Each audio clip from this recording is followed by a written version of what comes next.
Hear our prayer for all who have died, whose hearts and hopes are known to you alone. Hear our prayer for those who put the welfare of others ahead of their own, and give us hearts as generous as theirs.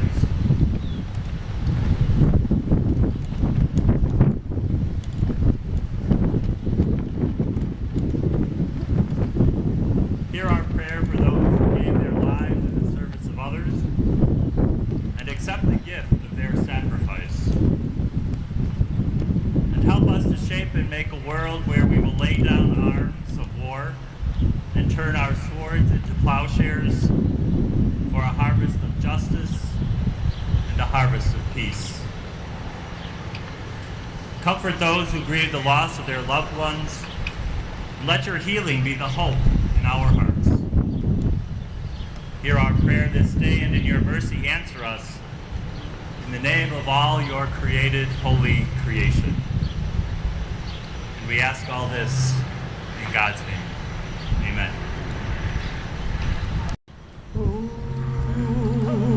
say, can you see by the dawn's early light what so proudly we hailed at the twilight's last gleam, whose broad stripes and bright stars through the perilous fight o'er the ramparts we watched were so gallantly streaming, and the rocket's red glare, the bombs bursting in air, gave proof through the night that our flag was still.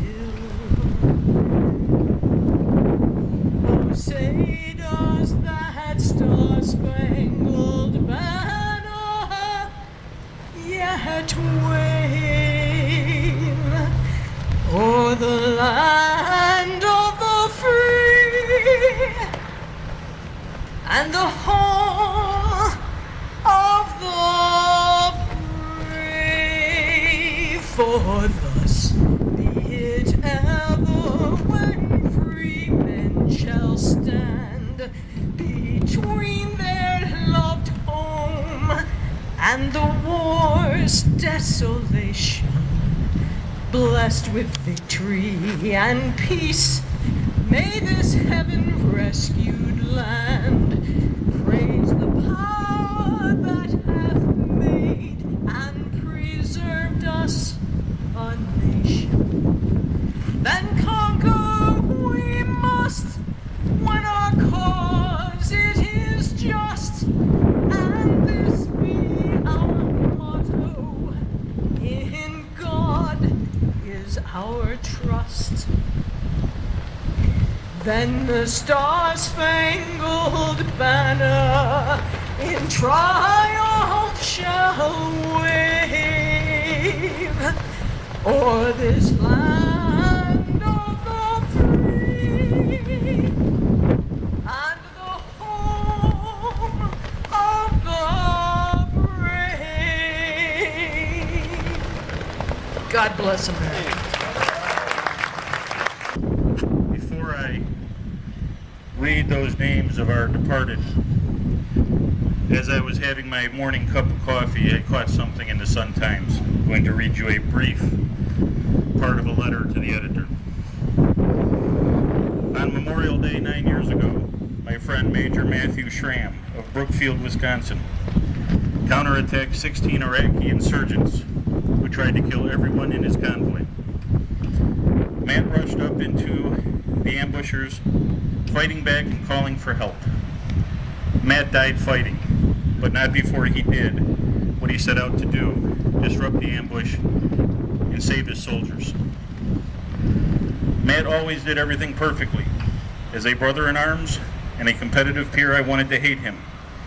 But after getting to know him, I couldn't help but like him. Everyone did. Matt would never let anyone down. On the last day of his life, he saved everyone but himself.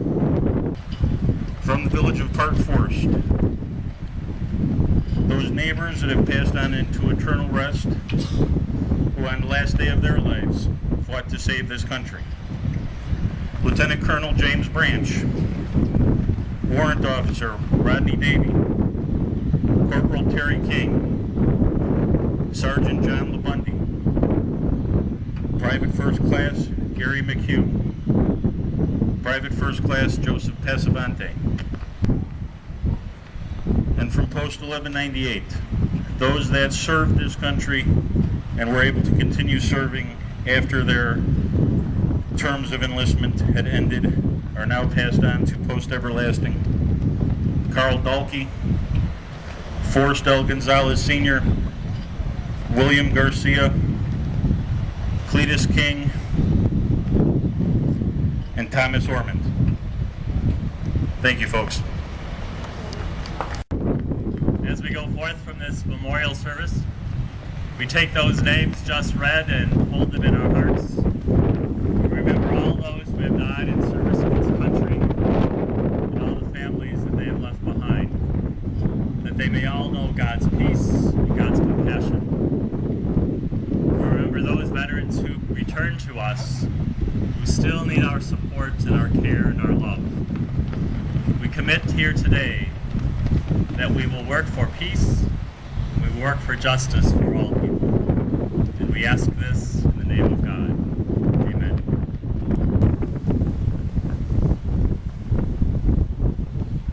At this time, our American Legion Color Guard form the rifle salute in honor of our fallen comrades.